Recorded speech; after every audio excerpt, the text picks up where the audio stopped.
যে লক্ষ্যে তিলি তিলি সুব্রত বাইনকে গড়ে তোলে বাংলাদেশে ভারতের কিলিং মিশন পরিচালনা এবং লন্ডনে তারেক রহমানকেও হত্যার পরিকল্পনার চাঞ্চল্যকর তথ্য ফাঁস।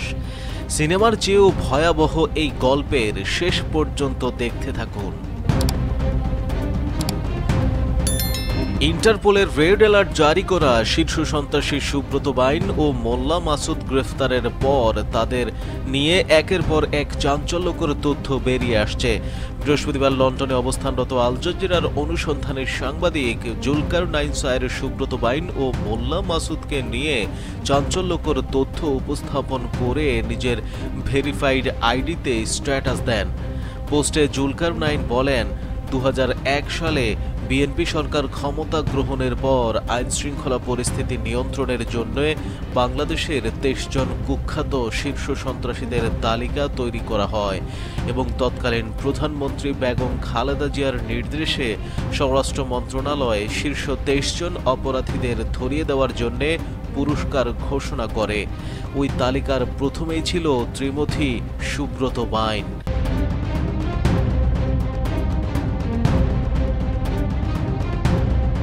তিনি বলেন, তার নামে তখন 1 লাখ টাকার পুরস্কার ঘোষণা করা হয়। পরবর্তীতে সুব্রত বাইন উপায়ন্তর না দেখে তার সবচেয়ে আস্থাভাজন ও বিশ্বস্ত আরেক পুরস্কার ঘোষিত সন্ত্রাসী মোল্লা মাসুদকে নিয়ে যশোরের পুটখালী সীমান্ত দিয়ে ভারতে চলে যায়। কিন্তু সুব্রত প্রায়ই অবৈধভাবে বেনাপোল সীমান্ত দিয়ে যশোরে আসত চাঁদার টাকা সংগ্রহ করতে এবং বসবাসের জন্য যশোর শহরের বেজপাড়া এলাকায় স্থানীয় লালটুর মাধ্যমে একটি বাসাও তখন ভাড়া নেয়। সুব্রতর দ্বিতীয় স্ত্রী বিউটি, সন্তান নূর, বিথি ও রিপন এখানেই অবস্থান করত এবং দেশের বিভিন্ন এলাকা থেকে মাসিক চাঁদার টাকা আদায়ের পর আবার সীমান্ত পার হয়ে কলকাতা চলে যেত।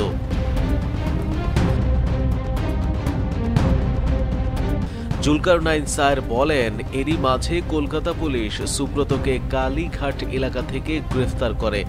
আটক সুব্রতকে ছাড়াতে নানামুখী তৎপরতা শুরু করে আরেক শীর্ষ সন্ত্রাসী তানভীরুল ইসলাম জয় এবং তার যোগাযোগ ব্যবহার করে সুব্রতকে জেল থেকে মুক্ত করে। তানভীর জয় ছোটবেলায় দার্জিলিংয়ে পড়াশোনার সুবাদে ভারতীয় এস্টাবলিশমেন্টে তার কিছু বন্ধু ছিল যারা দেশটির সামরিক বাহিনী, পুলিশ প্রশাসন এবং সরকারি বিভিন্ন কার্যালয়ে কর্মরত ছিল। তিনি আরও উল্লেখ করেন, এই ঘটনার পর জয় সুব্রত বাইন ও মোল্লা মাসুদকে ডেকে পাঠান তৎকালীন কলকাতার পুলিশ কমিশনার SK চক্রবর্তী। তখন থেকে মূলত এই 3 জনের ভারতীয় গোয়েন্দা সংস্থা এবং সেনা গোয়েন্দা MI মিলিটারি ইন্টেলিজেন্স এর সঙ্গে সম্পর্ক শুরু হয়। জয় শারীরিকভাবে ফিট না হওয়ায় রয়ের গোয়েন্দা অফিসাররা সুব্রত বাইন, মোল্লা মাসুদ ও তাদের সহযোগী গোলাম মর্তুজা বাবু উর্ফে মধু বাবুকে ভারতের মধ্যপ্রদেশ ও উত্তরপ্রদেশের বিভিন্ন স্থানে কমান্ডো প্রশিক্ষণ প্রদান করে। পরবর্তীতে রয়ের সিনিয়র কর্মকর্তা S মাথুর সুব্রতদের দিল্লি ডেকে নেন এবং বাংলাদেশে লুকিয়ে থাকা ভারতের ULFA, United liberation of Nagaland সহ যেসব নিষিদ্ধ সংগঠন আছে সেসব সংগঠনের কিছু নেতাদের ছবি ও ঠিকানা দিয়ে অস্ত্র, অর্থসহ মিশন কার্যকরী করতে যা যা প্রয়োজন সেসবের ব্যবস্থা করে দেয়। 2023 সালে সব প্রস্তুতি নিয়ে সুব্রত ঢাকায় আসে এবং মোহাম্মদপুর এলাকার একটি বাড়িতে হামলা করে নাগাল্যান্ডের সার্বভৌমত্ব দাবি করা বম সম্প্রদায়ের এক নেতার স্ত্রী ও তার 7 বছরের সন্তানকে হত্যা করে। এছাড়াও পাকিস্তানি বংশোদ্ভূত মোহাম্মদপুর বিহারি ক্যাম্পের মোস্তাকিম কাবাবের মালিক মোস্তাকিমকে গুলি করে হত্যা করে। মুত্তাহিদা কওমি মুভমেন্ট MQM নামের পাকিস্তান ভিত্তিক একটি সংগঠনের সঙ্গে সংশ্লিষ্টতার কারণে ভারতীয় গোয়েন্দা সংস্থার মাথা ব্যথার কারণ হয়ে দাঁড়িয়েছিলেন মোস্তাকিম।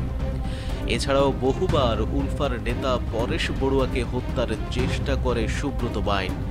2007 সালে তৎকালীন তত্ত্বাবধায়ক সরকারের বিশেষ অনুরোধে কলকাতায় থাকা সন্ত্রাসীদের আটকের অভিযান শুরু হয়। তখন কলকাতার CID কর্মকর্তা রাজীব কুমার সুব্রত বাইনকে গ্রেফতারের জন্য বহু চেষ্টা করেও ব্যর্থ হয়। সুব্রত ভারতীয় গোয়েন্দা সংস্থার পরামর্শে ও সহায়তায় আলী মোহাম্মদ নামে একটি ভারতীয় পাসপোর্ট তৈরি করে প্রথমে সিঙ্গাপুর এবং পরে চীনে গিয়ে থিতু হয়। সেখানেও সুব্রত বাইন এর তত্ত্বাবধানেই ছিল। স্ট্যাটাসে আল জাজিরার এই সাংবাদিক আরও লেখেন, চীনে খুব বেশি তৎপর না থাকায় সুব্রত বাইন দুবাই পাড়ি জমায়।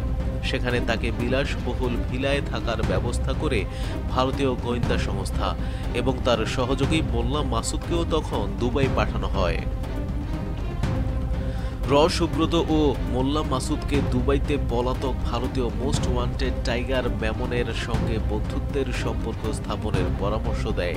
তাদের লক্ষ্য ছিল টাইগার মেমনের মাধ্যমে কোনোভাবে মাফিয়া সর্দার দাউদ ইব্রাহিমের নেটওয়ার্কে প্রবেশের, কিন্তু এই মিশনে সফল হতে পারেনি সুব্রত বাইন। পরবর্তীতে ভারতীয় গোয়েন্দা সংস্থার এর পরামর্শে সুব্রত বাইন নেপাল হতে ভারতে প্রবেশ করে এবং পরিকল্পনা মাফিক কলকাতায় তার বালিগঞ্জের বাড়ি থেকে এসটিএফ তাকে গ্রেফতার করে। 2023-এর ফেব্রুয়ারি মাসে কলকাতা এসটিএফ সুব্রতকে প্রেসিডেন্সি জেল থেকে বিশেষ ব্যবস্থায় বাংলাদেশের সিলেটের জৈন্তাপুর সীমান্ত দিয়ে র্যাব এর কাছে হস্তান্তর করে। তাকে নিয়ে আসা হয় র্যাব সদর দপ্তরে এবং তার সঙ্গে দেখা করেন তৎকালীন স্বরাষ্ট্রমন্ত্রী আসাদুজ্জামান খান কামাল, সেনা কর্মকর্তা জিয়াউল আহসান ও পুলিশ কর্মকর্তা মনিরুল ইসলাম। সুব্রতকে নতুন লক্ষ্য দেওয়া হয় এবং বলা হয় এই কাজ সফলভাবে করতে পারলে তাকে পরিবারসহ কানাডায় স্থায়ীভাবে থাকার বন্দোবস্ত করা হবে। সুব্রত প্রস্তাবে রাজি হলে তাকে কুখ্যাত জিয়াউল আহসানের তত্ত্বাবধানে র্যাব কার্যালয়ের ভিতরেই একটি কক্ষে রাখা হয় এবং তার মেয়ে বিতুর সঙ্গে নিয়মিত যোগাযোগের ব্যবস্থাও করে দেওয়া হয়। এ সময় সুব্রত বাইনকে জিয়াউল আহসানের ঘনিষ্ঠ কর্মকর্তারা দূরবর্তী টার্গেটকে লক্ষ্য করে আঘাতের প্রশিক্ষণ প্রদান করে। তাকে স্নাইপার রাইফেল এর ব্যবহার, মুভিং টার্গেটকে গুলি করার আগে বাতাসের গতি, আর্দ্রতা, দূরত্ব এসব খুঁটিনাটি বিষয়ে ট্রেনিং দেওয়া চলতে থাকে। তিনি লেখেন, 2023 সালের ডিসেম্বর মাসে সুব্রতর সঙ্গে সাবেক স্বরাষ্ট্রমন্ত্রী আসাদুজ্জামান খান কামাল, জিয়াউল আহসান, মনিরুল ইসলাম ও ভারতীয় গোয়েন্দা সংস্থার একজন কর্মকর্তা দেখা করে এবং টার্গেট যুক্তরাজ্যে বসবাসরত একটি রাজনৈতিক দলের শীর্ষ নেতা বলে অভিহিত করে। তাকে সুব্রতকে পাকিস্তানি পাসপোর্টে লন্ডন পাঠানোর কথা বলে এবং লন্ডনে মিশনটি সম্পন্ন করার জন্য যা যা সহায়তা লাগবে তা কূটনৈতিক চ্যানেলে প্রদান করা হবে বলে সুব্রতকে নিশ্চিত করে। কাজ হবার পর সুব্রত ও তার পরিবারকে ভারতীয় পাসপোর্টে মোহাম্মদ আলীর নামে কানাডায় পাঠানোর ব্যবস্থা করা হবে। এ বিষয়টি পুনর্ব্যক্ত করা হয়। তারা এটাও জানায় এই কাজের ব্যাপারে সরকারের তৎকালীন সর্বোচ্চ পর্যায়ের আগ্রহ আছে এবং সর্বোচ্চ মহলের গ্রিন সিগন্যাল পেলেই পাঠানো হবে এবং তার বেশভূষায় যেন পাকিস্তানি বলে মনে হয় এ বিষয়ে গুরুত্ব দেওয়া হয়। কিন্তু 2024-এর 5ই আগস্ট ছাত্র জনতার বিপ্লবে হাসিনা সরকারের পতন ও হাসিনার পলায়নের পর জিয়াউল আহসানের নির্দেশে সুব্রতকে তার মেয়ে বিথির কাছে বুঝিয়ে দেওয়া হয় এবং পরবর্তী আদেশের অপেক্ষার কথা জানানো হয়। এরপর থেকেই সুব্রত বাইন প্রকাশ্যে আসা শুরু করে, পুনরায় যোগাযোগ স্থাপন করে এর সঙ্গে। সুব্রতকে সহায়তা করতে বাংলাদেশে স্যাটেলাইট ফোন সহ পাঠানো হয় মোল্লা মাসুদকে।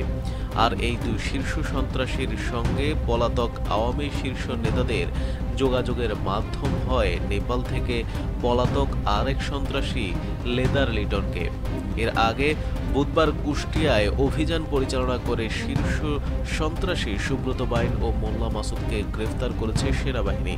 কুষ্টিয়া জেলা শহরের কালীশঙ্করপুর এলাকার সোনার বাংলা রোডের বাংলা মসজিদের পাশের একটি বাড়ি থেকে তাকে গ্রেপ্তার করা হয়।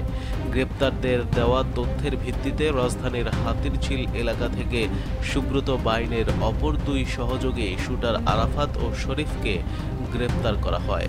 অভিযানে 5টি বিদেশি পিস্তল, 10টি ম্যাগাজিন, 53 রাউন্ড অ্যামুনিশন এবং একটি স্যাটেলাইট ফোন উদ্ধার করা হয়।